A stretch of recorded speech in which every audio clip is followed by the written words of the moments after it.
Hey everyone, Jason here with another episode of The Gamer's Side. This is where I take a break from my publishing nonsense with Phase Shift Games and take some time to shed some light on the gamer side of me. Today's episode is going to be a coming and going. I'm going to explain the most recent games that are hitting my shelf of Outbound, either will bring to a local garage sale through my tabletop shop in the state here, or through Noble Knights or something like that. But basically games that are leaving the collection and why. And then some new games that came into my collection, which in this case also happened to come from Noble Knights. Because of my previous coming and going, I got a lot of credit through Noble Knight games and spent pretty much all of it at this point. All right, so first, what is leaving my collection and why? And some of these may draw some surprise, but we'll explain what's going on. In no particular order, first up, Metro X. It's still shrunk wrapped. So this I bought during COVID. During the time when everyone else, like me, was suddenly in a new lifestyle. Sheltered at home, very closed off from many other people. And so it was like, okay, what kinds of things can we do within the family? Well, we got a lot of things that address that. Then what kinds of things can we do over Skype at the time, I think, was more popular. Zoom really kind of blew up during COVID, right? I think that's what put them on the map. Maybe they were slightly on the map beforehand. But anyway, what could we do over Zoom, Skype, WebEx, those kinds of things? And Metro X is a roll and write, which most of the roll and writes really lend themselves to that kind of playing online over a video conferencing type platform. In the end, I watched a lot of videos. I know how to play it. It never actually came to fruition. It's still shrunk wrapped. We never actually played it. And I personally don't love roll and writes. It's just not my genre. And so every time I've thought about, like, would I take the opportunity to get this to the table, either with my play group or some online forum? And honestly, there's so many other better choices for me at this point. This may be a me thing, not a, like, it's a bad game. I think, it's Game Right. I think it did very well for Game Right, and I love those guys. But for me, Metro X, leaving the collection. Next up is Star Wars Unlock. This is a trio of 3 different Unlock games, all in the Star Wars universe. Rebels... No. What are the 3 names? Escape from Planet Hoth, break out of the Imperial Star Destroyer, and 3, recover Kyber crystals from the ancient moon of Jeddah. I don't think those are the names of the scenarios, but pretty close.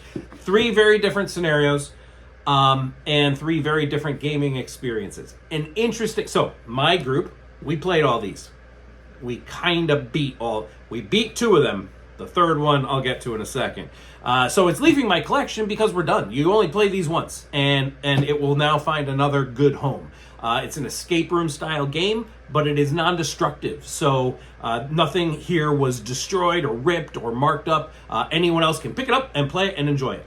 And I wish them all this was a really good Unlock experience. If you're into Unlock games or escape room style games, I do recommend this one a lot. Now, an interesting thing with my group, scenario 1 and 2, we beat. I think scenario 1 of them, we went into overtime, but they still let you kind of win, and you just didn't get as high a score at the end or something. The third one, we found incredibly difficult. Now, interestingly, looking online, what are other people saying? I went online afterwards. I'm like, we can't be the only ones. And this humbles me, but after looking at the reviews online, what most people are saying is scenarios 1 and 2 were way too easy, and scenario 3 was the best because it had more substantive, it was more difficult, and in a good way. For us, it was difficult. Maybe we're just not escape room expert. We're definitely not escape room experts, and maybe this is just like, I think we've kind of maxed out our own tolerance for escape room style games. We've played a lot of different Unlocks. They start to become samey after a while to me. This one, they brought in an app portion, which normally I'm hesitant about app-assisted games. This one did it in a creative way. There were some really interesting things going on with the app that we had to use during this experience. But still, I guess we're just that basic. So I'll just leave it at that. For us, the first two were great experiences, the right difficulty level. The third one was too difficult for us. For most other people online, I guess they're saying the third one is the best. In any case, the box has all three, and it was a great experience. Next up, leaving my collection, is Godzilla Tokyo Clash. Godzilla Tokyo Clash is a really good battle game of Godzilla versus Mothra versus, there's 4 in the box, I forget which 4 of the Titans, but it was a good game. It was the only game at the time that can deliver that experience of giant epic monsters, Godzilla, fighting other epic giant monsters while destroying buildings and picking up tanks and chucking them at helicopters. And that is what this game delivered. I found the game to be a little fiddly. So the fiddly factor for me was a little higher, with the way the rules were just a little like awkward, and part of that might have been kind of the translation from clearly I believe a Japanese game. It's from Funko Games, but I think the style of it definitely originated in Japan, and maybe in translation, just the way some of the rules work felt a little off, a little awkward, and had to constantly reference the rulebook like, oh, okay, this is this style of ranged attack, and it involves a building, therefore it follows a slightly different flow than if it involves just the Titan on Titan, etc., etc. It just got a little fiddly. Now, not enough that I would have offloaded this. Would have kept this in my collection if it weren't for the current Kickstarter that is out there from Restoration Games, bringing Godzilla and all of the other ones to a new tabletop experience that I can already tell is clearly going to replace this. Because I already had some annoyance with the fiddliness, and I'm seeing this new one that will be entering my collection once they deliver it, there's no reason, I think, to keep this one as well. I do think this is a good game. I would recommend it to anyone else who wants a normal size box, because the new one, what's the name of the new one? I forget. But it is, I think, going to be a gigantic box, and it certainly has a much higher price point because the figs, the minis, are not so mini. They're going to be like this big, I think.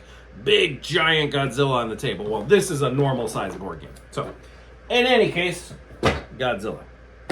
This is an older one that I simply had not yet successfully offloaded, and it just happened to be in the pile. So, Warhammer 40k Conquest. This was a living card game from Fantasy Flight Games, much like other very popular ones, Netrunner and the Lord of the Rings one and others. I happen to be a 40k player from the old days, so I was very excited about this. I wanted to have my Tyranids face off against someone else's Eldar or Dark Eldar or whatever. And I think the game was good. It was much more complicated than I think I was hoping for. And I think the game fizzled because of that, or because they lost the rights to the license. I don't know. In any case, it's definitely a long dead game at this point, and I bought quite a few sets, played it only a couple times, nowhere near enough to make it worth it. But at this point, a living card game where you're constructing your deck ahead of time to face off against other people who've constructed their decks. It's more of a hobby game that you need to have other people in the hobby that are owning their own sets that want to play and construct their own decks. And if it's just me, then and I'm constructing decks for other people, that's just not the point. So all of my Warhammer 40k Conquest stuff leaving the collection. And one last one underneath Mr. Whiskers here. This is the one that'll surprise people maybe the most, and that is Pixel Tactics. Now, this is the, what do they call it? It's clearly the deluxe box, big box storage for multiple sets. What I have in here is actually only the deluxe plus the Mega Man set and anything else that came with the Mega Man set. I was drawn to this for the Mega Man set, that kind of nostalgic. I am a old school gamer from the Nintendo and earlier day. TI-99 4A is what I grew up with. That's long before even pixel art existed. In any case, Pixel Tactics, I play with a friend of mine who I think considers this one of his top 5 games of all time. And I recognize the game is really good. I understand that it is a solid game. It is much loved. And if I had to rate it, which I don't have to rate it, no one can tell me what to do, but I probably should rate it. I don't know. I'd probably give it a 6.5 for me. 6.5 being just below the threshold of I want to keep it in my collection. Now, I have had it in my collection over here for a long time. And the reason that it's fallen below that 7, which for me is the threshold of which I should keep this, is because we haven't played it. It's a 2-player game. I play 2-player games mostly with my wife. This is not the style of game that I would go to.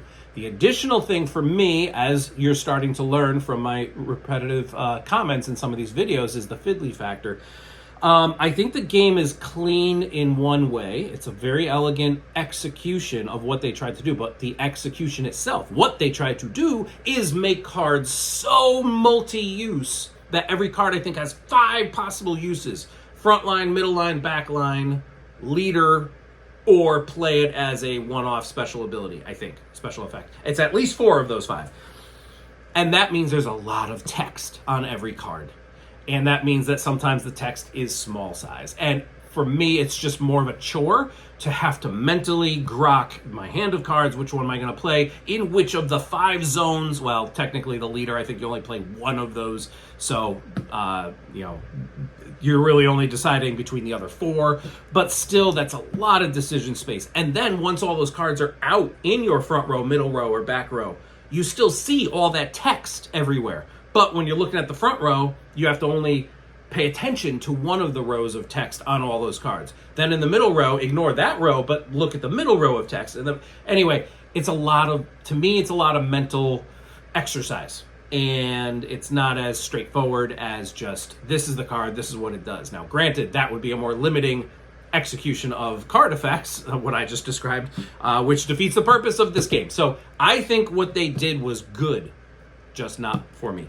So even though it's Mega Man and it's a beloved property from me from the old days, I am going to offload my Pixel Tactics collection. It feels heavier than just having Mega Man in there, so I forget if I had other sets at this point. I'll have to go through that with a fine-tooth comb before I sell it. Okay, so that's the stuff that's moving off to my shelf of offload. And now, let's talk about my last shipment that I got in from Noble Knights. So my last coming and going video, I explained that I had discovered Noble Knights. I never really knew about. I heard the name, but I never really understood their model, and I really like this. I shipped them a lot of stuff that was outbound in my previous shipment, and I got a lot of credit. And with that credit, I had brought in some stuff like Beyond the Sun and a Marvel United set, and I forget what else. Actually, some of it's over there.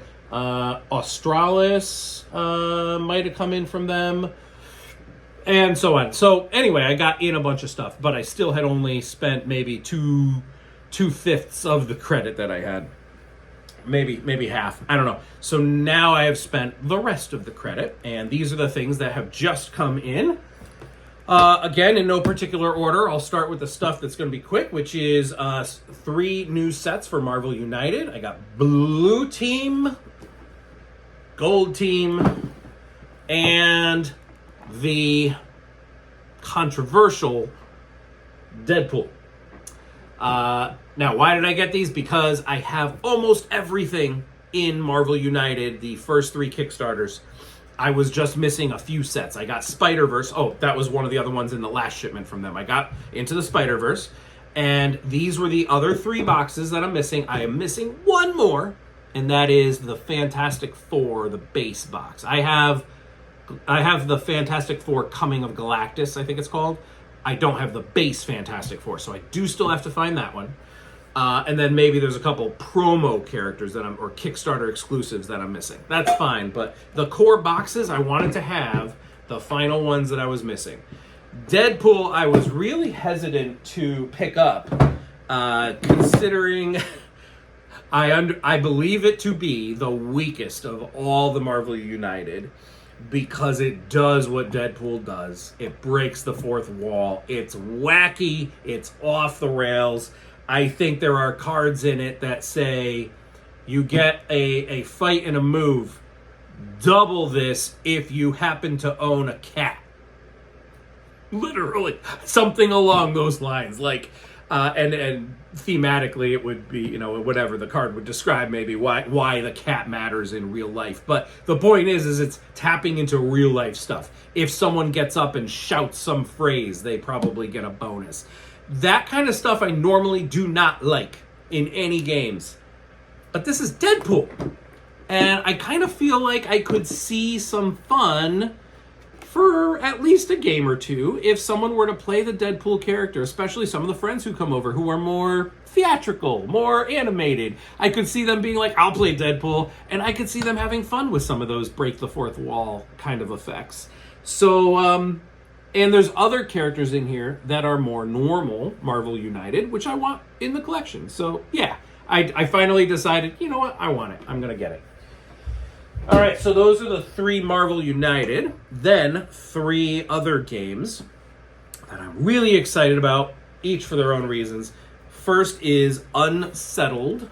This is the core box, or the base box. They call it the base framework, which has the core engine for Untitled and 2 planets. And each planet is like a module that just plugs into that core framework. And then they've got like a dozen more that you can buy online. And each one's like a small box. Just that's the planet. In fact, this box can fit any 2 of those. So you keep the core stuff plus any 2 planets, and this box stores them. So if you're actually trying to be mobile, you have the core plus whatever the 1 or 2 planets that you care about are.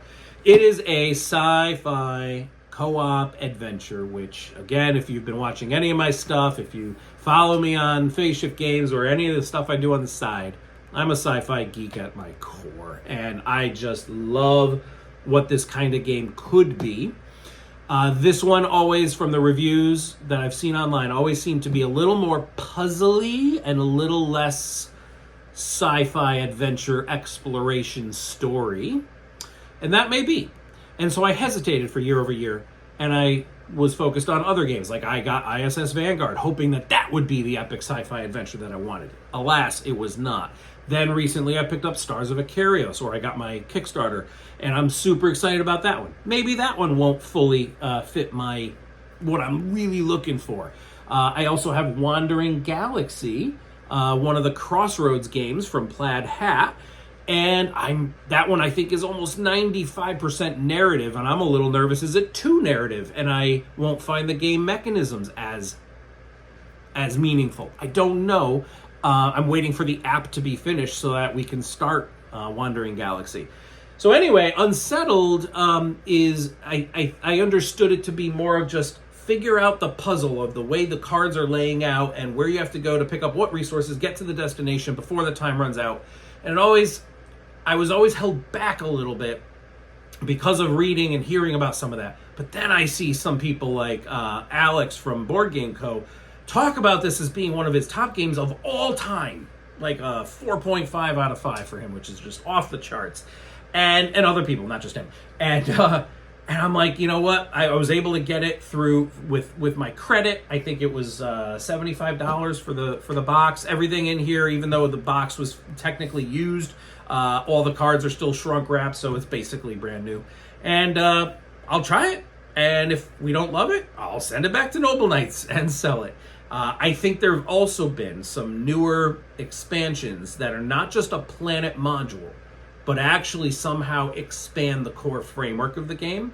And what I'm keenly interested in, I got to research more, is do some of those address the limitations of what that core puzzle would be. One of the things I've heard is you might discover that this really cool artifact somewhere on the board, but that 90% of the time it's not worth it to chase that artifact. It's not worth spending the time to go to that portion of the board because you will likely lose the scenario by having spent that time. So it sounded to me like it was much more of almost a black and white, like there's a way to solve this planet and anything else will just likely make you fail. So that limiting aspect, again, always concerned me. But there have been some newer expansions that are not just planet modules, but somehow expand the core framework. And I'm kind of hoping that they may have addressed some of that and added more, bolstered the core capabilities a bit more to make it more of a fluid sci-fi adventure. I could be wrong. So the other thing, I reached out to Orange Nebula. I was going to say Blue Nebula. Orange Nebula. Because I do think that this is the first printing, and I understand there's some errata, and there was like an upgrade pack, and I want to make sure I have the latest rules and that everything's clean. So I am going to wait before I play this to get the little upgrade pack. Hopefully they'll be able to send me. But I am very excited about yet another co-op sci-fi adventure in my never-ending quest to find the perfect sci-fi adventure. And that takes me to the last two, which are similar. I mentioned Wandering Galaxy from Plaid Hat Games. That was a Kickstarter for their most recent in the Crossroads Games series.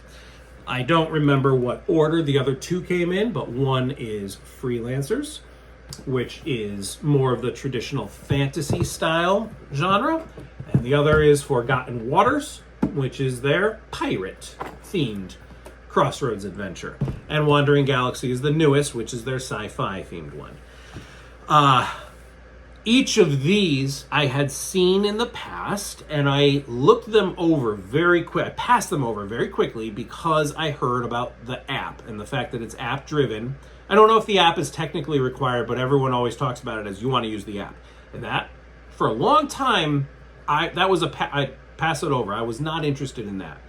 Knowing now what we can do with an app that takes the proper things into a digital experience and leaves the gaming experience to the players in the right way in the real world on the tabletop, I've come around, and there are some good app-driven games for sure.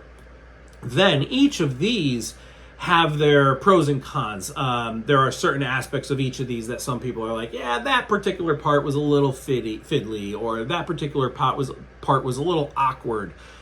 But the final results from everyone, you look at the ratings on BGG, they're off the chart for all of them.